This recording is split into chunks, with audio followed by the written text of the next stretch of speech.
Коста е ютубър, аз съм Виджтя и днес ще играя Hexit. Тук съм се поразвил малко. Няма нищо читвано. Тук тези неща ги намерих в дънжени. Както виждате имам едно златно чокобол. И тук до мен е един приятел Криско. Ето голд чокобол. И днес ще снимам на Hexit. Ще има и други клипове. Това е много як мод. Има го само на премиум акаунти. Аз имам такъв и затова го играя. Тук има също и много...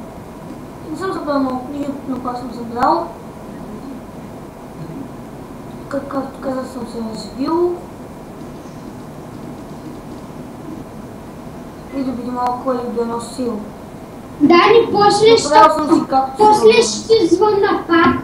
Що? Вие сега за половин час си за това. Добре, ай, чао.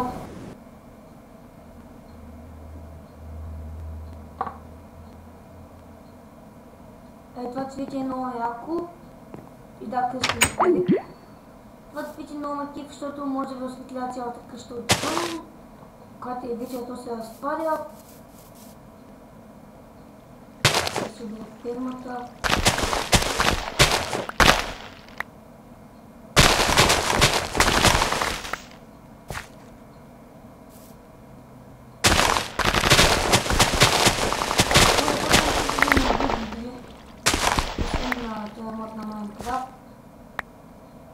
Той му е бил защото има много по-яки неща с дебилски от тейката.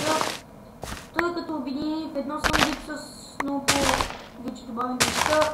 Например, и този меч може да е и щит, и да удря, и Ender Sword. И едно от нещата, което ми кефи е, че ако ще избиете някакъв друг предмет, това меча застава на гърба ви или пък кирката. Щита май не заставаш. Не. И да, има също други неща, които тя да ви покажа, но... Опа. Нали, този епизод няма да ви обяснявам всички неща. Този епизод ще ви разкрия всички неща, в другите епизоди ще оцелявам и ще правя главните работи.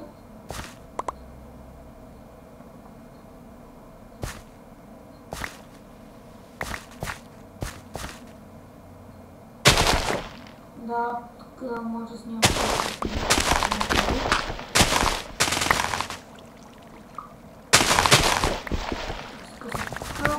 Къде?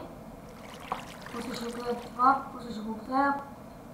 Тая ферма ми е малко бърната, защото сложих един портал в нея. И така. Може трябва да я гледа. Ние за малко ще паузирам. Не, сега идвам. Опа. Чакайте малко, че тук пак се бъдна нещо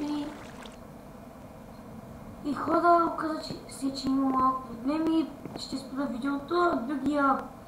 Другия път ще кача също видео, но другия път ще обясня всички неща, защото е епизод малко обърнах и... Ай, чао!